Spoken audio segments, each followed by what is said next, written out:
Welcome to the J&amp Poffcast. I'm J, which stands for Jonathan. And I'm B, which stands for Bob. And we're coming at you with a new season of podcast, and we're looking at what it was like to grow up in the Salvation Army and what it was like to grow up as a boomer in the Salvation Army. And that's going to be more you than me. Oh, we're going to go there, aren't we? Technically, I'm Gen X, but you are solidly in the boomer class. Boom, that's me. And so we're going to talk about some different things, and hopefully you'll find this entertaining or educational or a good waste of your time. So the first episode, we're going to talk about something called the core standard. What is the core standard? So I have a clear memory as a child going to the Salvation Army Corps in Kokomo, Indiana on Main Street. And I remember when you went into the front door, you had the option to either go upstairs or go downstairs. Yep. You went downstairs, it took you to the fellowship hall and some Sunday school classrooms and all that stuff. And then if you went upstairs, there was a little entryway. There was the office, the come double classroom, I remember. Yes. And then you go into the chapel. I remember seeing outside the door of the chapel a piece of paper. It was in a frame, it was signed, and it was called the core standard. Oh, yes. And it was a listing of all of the church services and activities that would take place in that corps during a week. And at least within the Central Territory, every corps had that document Right. in a prominent place in the building. And you could go to any corps in the territory and find that form and know what services and activities are offered at that corps. Yeah. If I remember right, it was signed by the corps officer and I think the divisional commander. Yeah, and I think even a couple local officers signed off on it, the Corps Sergeant Major or the Young People Sergeant Major. And there was something to be said for that standard, because it was the expectation of divisional headquarters that you will have all of the functions and activities that are on that list. It's been approved, and it's a standard. And for many years, for decades really, I think it served the Army very well to say, this is what you find when you come to a corps. So what do you think the purpose of that was? You kind of said that, but just to be more specific, what do you think the goal of having that standard was? Yes, I mean, I'm not sure it was as noble a purpose as as it might have served. I think to a certain extent it was a control mechanism. So the standard expectation from the Salvation Army International Headquarters all the way down is that these are the things that your corps will do. Some, well, if it was on that list, I mean, it was required. Right. Not that you couldn't have other things, but the minimum standard was what was on that sheet of paper. So as a corps officer, did you have to prepare that document? Did you use that document, or was Yeah. it still in existence? I mean, it was one of the things that every January, I'm pretty sure it was a calendar year, you had to prepare that, and it had a due date that it had to be at headquarters. The divisional commander signs, sends you back a copy. He kept a copy, and so he could check up on us. Were officers given much discretion about what was on that form, that standard? Not really. In the earlier days of that, for me, this is what you will do. It didn't tell you what day you had to do it, except Sunday. But there are certain requirements and expectations that were non-negotiable, and then you could add something, but you really couldn't take away anything. I remember open air as being one of those non-negotiables. Yes. And what was an open air meeting? What was an open air? Yeah. That's where you march down the street to a street corner and you hold an outdoor church service with the band playing and somebody giving a testimony, and then you give an altar call. Yep. And it's street evangelism. Sure. Street evangelism. Which I remember that happening a little bit in my childhood, but then when we moved the core building from downtown out into the suburbs, well, as it were, we didn't do that anymore. Right. Well, there was a lot of, and I would say in the late 60s, early 70s, there was a lot of discussion about the effectiveness of an open air meeting, for example, because in the early days you could, and we used to do this in Kokomo, we would march to the courthouse downtown, the courthouse square, and there were shops there and restaurants there and people there, and the band would start to play, people came to expect it, they would, if they were interested, they'd stick around and listen to what was going on. But as time went on, as the downtown changed, and a lot of places weren't open on a Sunday evening, if that's when we were doing the open air, Right. there was nobody there. I mean, there was literally, you couldn't look around and find a single person. So you asked the question, why are we doing this? Yeah. You know. Well, my memories, we went the opposite direction down Main Street, and there was an apartment building, I think, Yes, that we used to yes. do open air in front of. Right. But again, you had mixed results. I mean, Right. there weren't a lot of people Right. there. There weren't Right. a lot of people who would come out. Yeah. As our cities changed, Sure. that the effectiveness of that changed as well. Sure. So would you say that the purpose of the course standard was to kind of create kind of like a franchise, so that, like, you go to any McDonald's in the world, you know what the menu is going to be, right? Is it a similar type of thing, do you think? I think that's true, and I also think, and there was a time when I sort of, as a young officer, wanted to deviate from that a little bit, and I kind of got my knuckles rapped a couple times because I wasn't doing what was on the course standard. Right. But I, as I've gotten a little older and I look back, I think it had value because not everybody, not every officer, not every local officer or member of the Corps necessarily agreed that everything was necessary. Right. And so there was not any real opportunity to change that, and it didn't change from officer to officer. The Right. standard was the standard, and so I think there was some sense in which it was an expectation. This is the minimum, because I know from years later that not everybody did the minimum, and not No way. and not everybody liked everything that was on the list. And so at some point, and I don't know that I know the era, but at some point the core standard was done away with.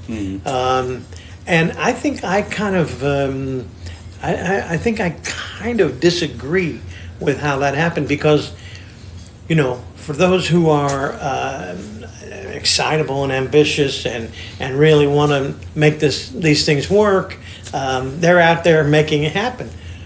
But then there's some other places where they weren't so excitable or necessarily hardworking, to be honest. And if the soldiers said, we don't want to do open air anymore, the Corps officer had the opportunity to say, okay, we're not going to do that anymore. Right. Well, then there was a controversy there. Yeah. So I sort of see it both ways, but yeah. It seems like, I think I heard you say this, that this course standard provided a certain level of stability for the soldiers. That's right. Because as officers come and go, you still could have the same That's activities and services in That's place. right. And that's long been an issue, smaller and larger in the Salvation Army, that particularly in a Corps that maybe doesn't have strong leadership, local leadership, you're sort of at the whim of what the incoming officer wants to do, Right. or doesn't want to do, and so Or what their strengths and weaknesses are. exactly. So you could lose an activity that was useful and helpful to you, but not enough people in the Corps supported it, or however it went down. Yep. One of the things we're going to talk about throughout these podcasts, as we mentioned, we're talking about what it was like to grow up as a boomer in the Salvation Army. But we're also looking at when Gen X came along. That was the cause of a lot of the changes, because you had such a smaller generation coming behind such a large generation. Right. There literally weren't as many people around to do different things. Yep. And of course, that had an impact on all of our programs and activities. Right. And it was, it's not something you could necessarily avoid, but it was just a reality that as time changed and as the baby boom ended, there were just less people for everything. Sure. So you said you don't remember exactly when we stopped using it. I'm thinking it was probably in the 90s would be my guess. Do you know why we stopped using it? I think there was a movement that was maybe pretty inclusive, at least in the United States, all four territories, that we ought to let the Corps create their own list, and no longer going to say you're required to do A, B, or C activity, but you need to do something close to what A, B, or C was. Right. An example of that might be, go back to the open air meeting again. It was not terribly, I'm not sure convenience is the right word, but it wasn't cool to have an open air meeting for a period of time. Yeah. And especially a lot of young people did not want to be sometimes seen. it was really cool. Yeah. Frigid. They did not want to be seen on the that's street right. corner in their uniform Yeah. playing horn. And so there was a little bit of a rebellion. So we're going to try this. We're going to let them, okay, so you don't have to do open air. What are you going to do instead? And I think we lost a little something in that transaction, if you will, because it takes some pretty creative people to come up with an alternative to something that was similar to an open air. And so then eventually it just fell off. Right. And I think that's true not just in open air. I think that's a safe example to use. Right. But there are plenty of others, and I thought of this again in recent years when COVID became such an issue, and I remember how sad it was, how sad many of us were that we couldn't even have church. I Right. mean, for a while, and not because anybody was rebelling or wouldn't come, but because it wasn't safe and it wasn't practical. And there were some people who said, "I'm not coming back to church until this whole thing is over." And to be honest, in the Corps that we attend, we lost a fair number of people who never made it back. Right. They didn't want to come back. They were afraid to be in a crowd, or it was just fear almost about everything. And so it was in many ways devastating for a Corps like ours that would have 100, 150 people on a Sunday, and Right. all of a sudden we got 12. Yep. And we have to sit far apart from each other. Yes. yeah. So that's another whole. And then we went to broadcasting the service on the internet, which was a great way to fill that void. Yeah. During the time that we weren't allowed to meet together. Sure. But a lot of people got used to that. Yeah, and I think there's something to be said for that ministry, because there are people who in every church and in every Corps can no longer physically get to the service. Right. They may have an illness, or they may have a disease, or whatever's going on, and they may be bedfast or whatever, and so they just miss out entirely. Right. I'm not sure I'm a proponent of having a live service, but I love the idea of recording the service and publishing it the next day or some such thing. Like a podcast. Like a podcast. Imagine that. Yeah. Our home Corps, broadcast the service on the radio for 30 years or maybe even more At than least, that. yeah. And we used to champion the fact that for people who were shut in, nursing homes, places like that, they could tune into our church service and worship that way. Right. Right. Which, again, it was a different era because it was people who truly, I think, were shut in, Right. not able to get out. Right. When we went to the internet, it was people who just found it easier to Yeah. lay in bed and watch it on their phone Yeah. than to get up and go to church. Yeah, in some cases, that's absolutely true, and again, that's across the church, globally. The Christian church, took a hit in terms of attendance, and people who just said, I'm, if I can just watch it on Facebook, Right. I'm not going. Yeah. I can drink coffee and sit in my pajamas. And Yeah. so, to bring us back a little bit to the core standard, Yes. do you think we were better off when we had the core standard?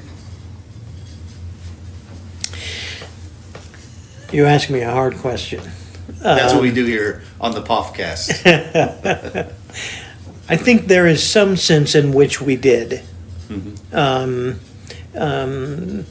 was a standardization. It didn't depend on who was in charge necessarily.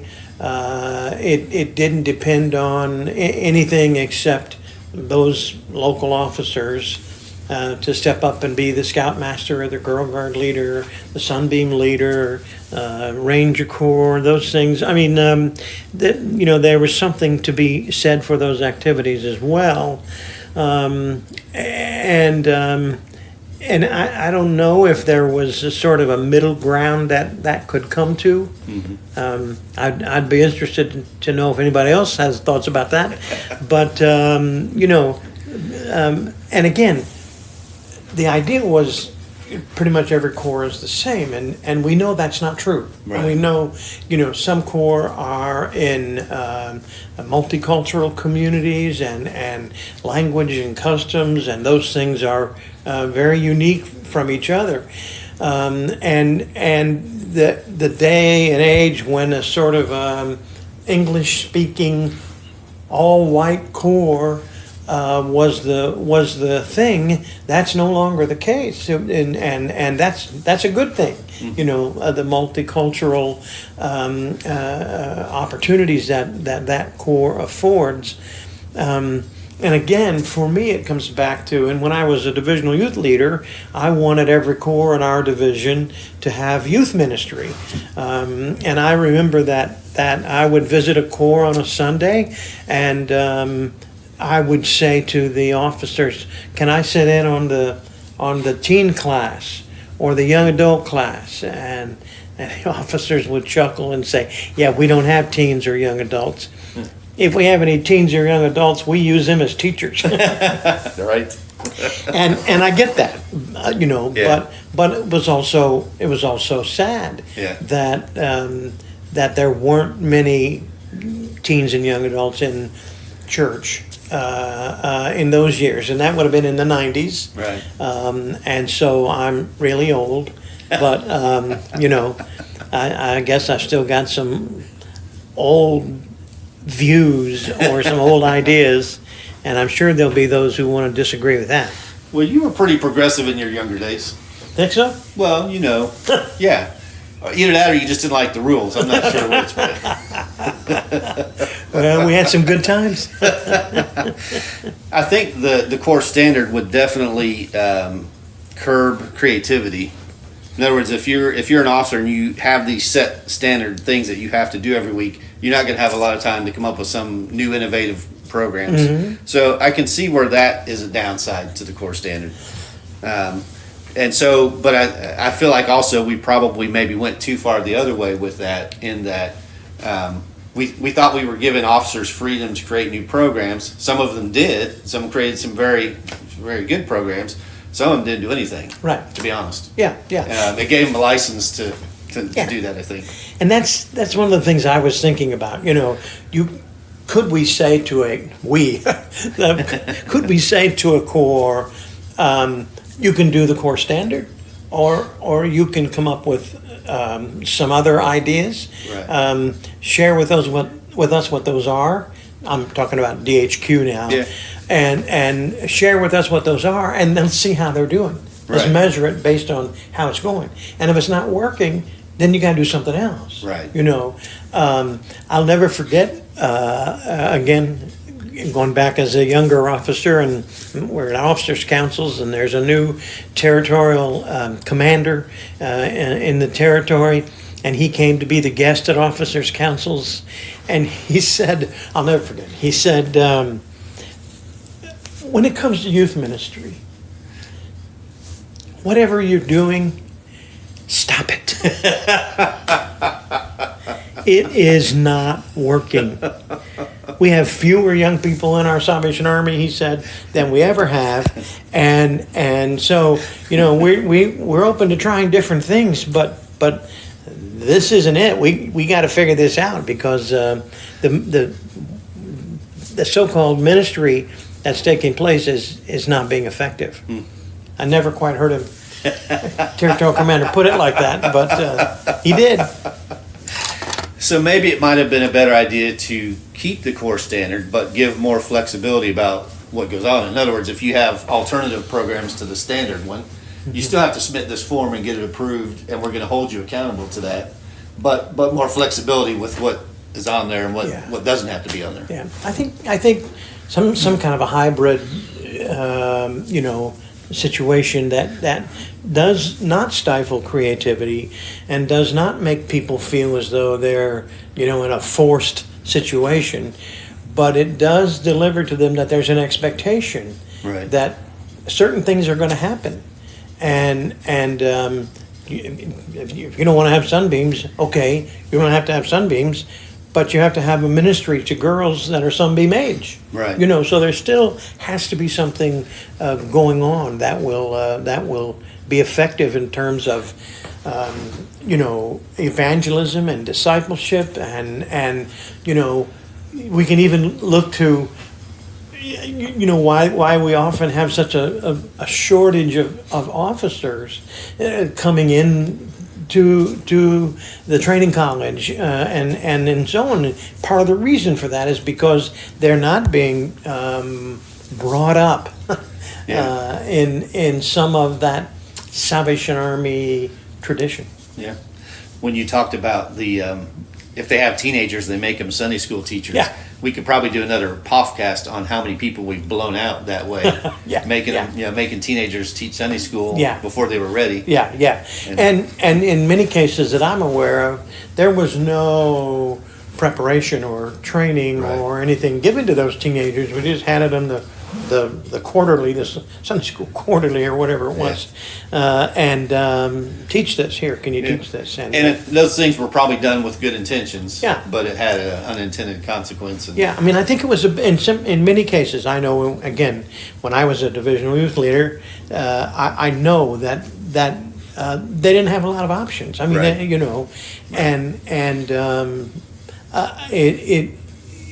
when you sort of cut off the flow of those things, those people coming in and getting saved and growing up and moving through it, and when you don't do that anymore, then you lose a lot. Yeah.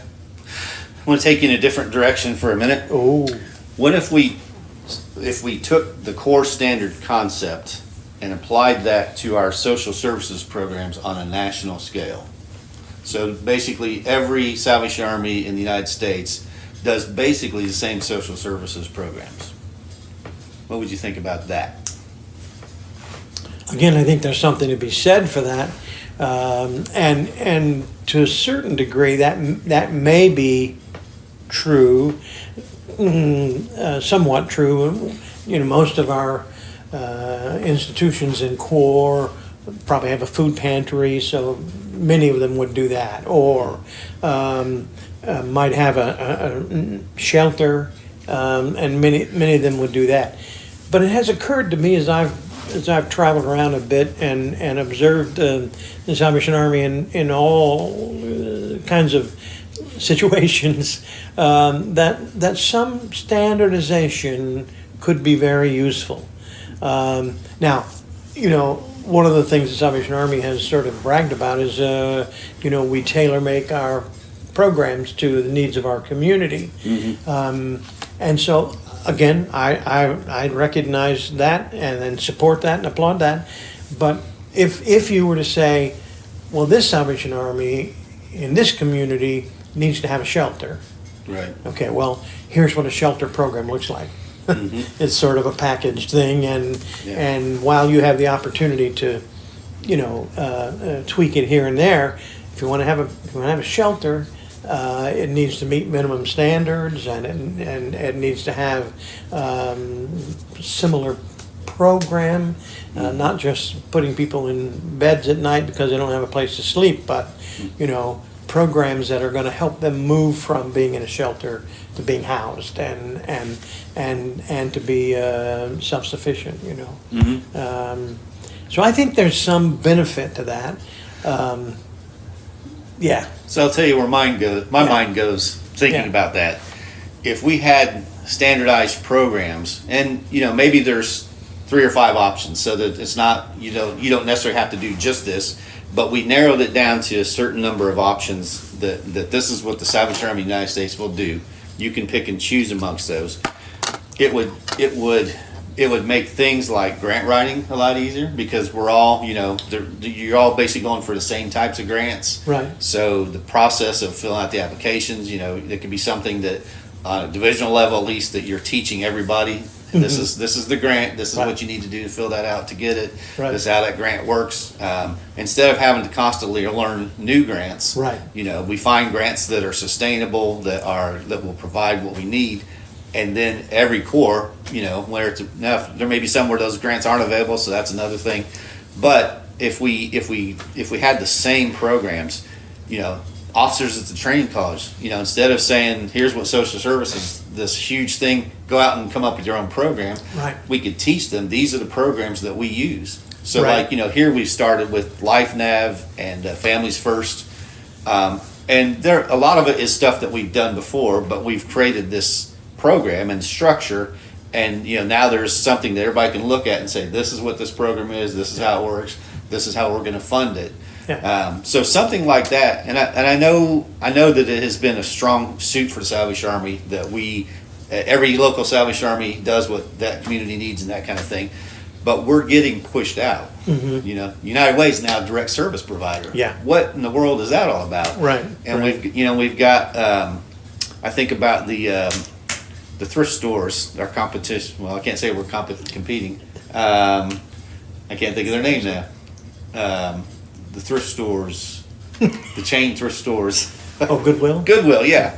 Goodwill. They kind of have, and I don't know if it's on a national level or what, but they figured it out. They have a program how to make their thrift stores work, and the services that they provide. And instead of trying to do everything, they focus on those things that they can do and do well. Yeah. If we did something like that, and I know a lot of people, the creative people are turning over in their graves and cringing, but there's so many opportunities where our services could be so much better and better funded and better supported by doing the same things. Yeah.